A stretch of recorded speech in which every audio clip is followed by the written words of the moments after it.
Friends, welcome to the new episode of my channel. আমি অরিত্র। এখন এই ভিডিওর মধ্যে আমরা কথা বলেছি দুটো বিষয় নিয়ে। এক হচ্ছে মারদানি 3 এর ট্রেলার চলেছে, এটা 30 জানুয়ারি মুক্তি পাবে। তো রানী মুখার্জির ইন্ডাস্ট্রিতে 30 বছর হয়েছে এবং মারদানি 3 এর ট্রেলারও এসছে। তো রানী মুখার্জিকে কংগ্রাচুলেশন। সে লাস্ট কিছু বছর ধরে খুব ভালো ভালো ছবি করেছে এবং সে ইনশিওর করেছে যে প্রত্যেকটা ছবি যেন হলে মুক্তি পায় এবং হলে হিটও দিয়েছে সেটা আর কি, তাকে হ্যাটস অফ।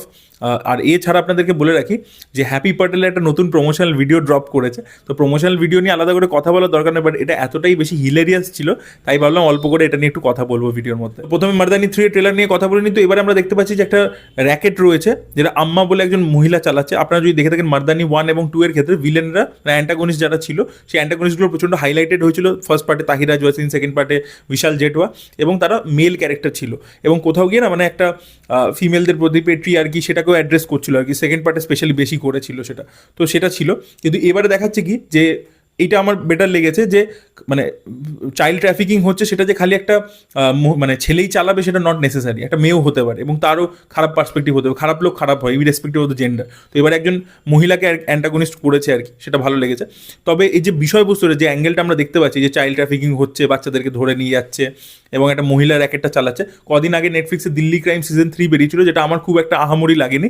তো সেটার সাথে কিন্তু একটা মিল কোথাও গিয়ে আমরা দেখতে পাচ্ছি, বাট ডেফিনেটলি এখানে অ্যাঙ্গেলটাও একটু অন্য রকম কিছু থাকবে। ওটার ক্ষেত্রে হুমা কুরেশি অ্যান্টাগনিস্ট ছিল এবং হুমা কুরেশি আর কি খালি মেয়েদেরকে পাচার করতো সেক্স মানে র্যাকেটের মধ্যে আর কি, মানে প্রস্টিটিউশন র্যাকেটের মধ্যে। এবং এখানে কিন্তু ব্যাপারটা দেখাচ্ছে যে ও বেগার মাফিয়া আর কি, ঠিক আছে, মানে বাচ্চাদেরকে ধরে তাদেরকে দিয়ে ভিক্ষে করায় আর কি। তো সেটা করছে এবং সেখান থেকে আরও একটা কিছু এক্সট্রা রয়েছে যে কারণের জন্য এই বাচ্চাদেরকে কিডন্যাপ করা হয়েছে, যেটা কিন্তু আমাদেরকে ট্রেলারে দেখায়নি। ওদের ব্লাড টেস্ট ইত্যাদি করা হচ্ছে। তো মাইট বি হয়তো কোনো মেডিকেল কোম্পানির সাথে এরা টাই আপ করেছে, ওদের বাচ্চাগুলোর ওপর কিছু টেস্টিং ইত্যাদি করছে, সেটাও হতে পারে। বাট সেটাকে ট্রেলারে খুব একটা আমাদেরকে হাইলাইট করে দেখায়নি। তো অ্যাঙ্গেলটা একটু ডিফারেন্ট, মানে দুটোতেই ফিমেল ট্রাফিকিং হচ্ছে, বাট কারণগুলো আর কি আলাদা। এখানে এই অ্যান্টাগনিস্টের চরিত্র মানে আম্মার চরিত্রটা এক্স্যাক্টলি কে প্লে করছে আমি জানি না, ভদ্রমহিলার নাম, সরি ক্ষমা করে দেবেন, বাট ওনার পারফরমেন্স কিন্তু হেভি লাগছে এবং ওনাকে কিন্তু একটা মানে পুরো মানে হরারিশ একটা ট্রিটমেন্ট দেওয়া হয়েছে, মানে একদম পুরো দেখে ভয় লাগবে সেরকমভাবে আর কি মেকআপটাও দেওয়া হয়েছে।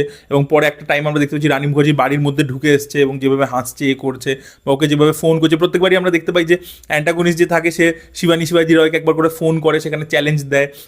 তো সেটাও আমরা দেখতে পাচ্ছি। সেখানেও যে ডায়লগটা রয়েছে কাট নাহি লেতে কাট দিতে, সেই ডায়লগটাও বেশ ভালো। রানী মুখার্জিকে তো এই চরিত্রটাতে দারুণ লাগে প্রত্যেকটা পার্টেই, এবারেও তাকে হেভি লাগছে এবং অ্যাকশন প্যাকড হতে চলেছে, একটা ইনভেস্টিগেশন হবে।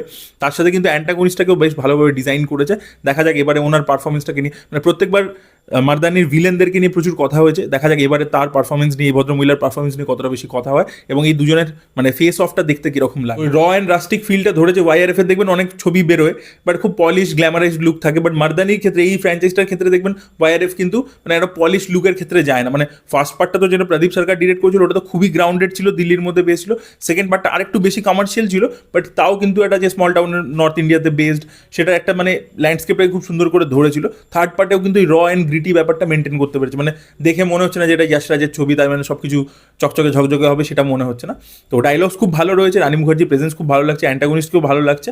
এই যে ট্রাফিকিংটা কেন হচ্ছে তার মধ্যে কি ইনোভেটিভনেস নিয়ে আসে তারা এবং কীভাবে রানী মুখার্জি ইনভেস্টিগেট করে ধরবে, কি করবে, এবং গল্পটা না মানে টু দ্য পয়েন্ট চলবে। কারণ দেখবেন একটা টাইমে যেখানে শিবানী শিবাজি রয় রিপোর্ট করছে সেখানে তাকে বলছে যে তুমি কোনো কুলিং পিরিয়ড পাবে না, তোমাকে পার্টিকুলারলি এই কেসটার জন্য ডাকা হচ্ছে এবং তোমাকে কুইকলি আর কি স্টার্ট করতে হবে ইনভেস্টিগেশন। তো ছবিটা আর কি টু দ্য পয়েন্ট চলবে আর কি, যেটা পার্ট 2 এর ক্ষেত্রেও ছিল যে খুব টু দ্য পয়েন্ট চলে, ছবিটা কোথাও স্লো পেসড হয় না। তো সেটা আমার মনে হয় পার্ট 3 এর ক্ষেত্রেও হতে চলেছে। দেখা যাক, রিল লুকিং ফরওয়ার্ড। প্রত্যেকবার ডিরেক্টর চেঞ্জ হয়েছে, দেখা যাক এবারে থার্ড পার্টের ডিরেক্টর কীরকমভাবে পুল অফ করে, দেখা যাক। রিল লুকিং ফরওয়ার্ড আমার পার্সোনালি ভালো লেগেছে, আপনাদের কি ওপিনিয়ন অবশ্যই কমেন্টে লিখে জানাবেন। এবার আমরা কথা বলবো যে হ্যাপি প্যাটেলের যে প্রোমোটা এসছে, ওখানে এই কদিন আগে কপিল শর্মা শোতে সুনীল গ্রোভার আমির খান সেজে খিল্লি করছিল আর কি, কার্তিক আরিয়ানদের যে এপিসোডটা ছিল সেখানে, এবং সেটা এতটা অথেন্টিকভাবে সে মিমিক্রিটা করেছিল যে ওটাকে নিয়ে প্রচুর মানে ভিডিওজ ইত্যাদি ভাইরাল হয়েছে। এবং ইভেন আমির খানকে যখন জিজ্ঞেস করছে, আমির খান বলেছে এতটা মানে পারফেক্টলি আমায় কেউ মিমিক্রি করেনি।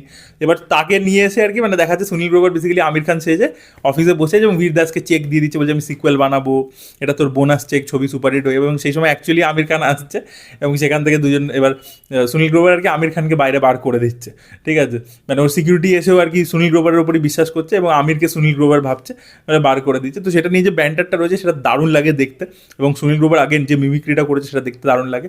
এবং আপনাদেরকে বলে এই গজনি ছবিতে সঞ্জয় সিংহানি ডুপ্লিকেট প্লে করবার জন্য সুনীল গ্রোভারকে নিয়ে আসে আসিন, এবং সেটার কোথাও গিয়ে বদলা, এবং সেখানে আর কি আমির খান ওর খিল্লি করে দেয়। তো সেটার বদলা কোথাও আজকে এত বছর পরে গিয়ে সুনীল গ্রোভার নিয়েছে আমিরের থেকে, এটা বলা যেতে পারে। The circle has been completed. Happy প্যাটেলের প্রত্যেকটা প্রমোশনাল কন্টেন্ট ওটা যা যা ড্রপ করেছে, আমির খান বীর দাসের মধ্যে ব্যান্টার, বা এই যে সুনীল গ্রোভারকে নিয়ে এসে যে ব্যান্টার, সেই প্রত্যেকটা কিন্তু খুবই ফানি, ঠিক আছে। এবং এখানে কিছুটা আর কি আন্দাজ আপনার আপনার জোনের মধ্যেও যায়। তো দেখা যাক আর কি, ছবিটার ট্রেলারও আমার পার্সোনালি খুবই ভালো লেগেছিল, কমেডি ইত্যাদি। এবার দেখা যাক 16 তারিখে ছবিটা মুক্তি পাচ্ছে। এই ধরনের ছবি যেটা হিউমারটা মানে একটু নিশ কাইন্ড অফ হিউমার, তো সেটা কতটা বক্স অফিসে ওয়ার্ক করে সেটাই দেখার মতো বিষয় হবে। এই অস্টিন পাওয়ার্স বা জন ইংলিশ টাইপের ছবি, তো দেখা যাক সেটা কতটা মানে ইন্ডিয়ান অডিয়েন্স আর কি ল্যাপ আপ করে, সেটাই দেখার মতো বিষয় হবে। আপনাদের কেমন লেগেছে এই প্রোমোটা অবশ্যই কমেন্টে লিখে জানাবেন। এই ভিডিওটা ভালো লেগে থাকলে লাইক করুন, শেয়ার করুন, চ্যানেলকে সাবস্ক্রাইব করতে ভুলবেন না। Bye bye.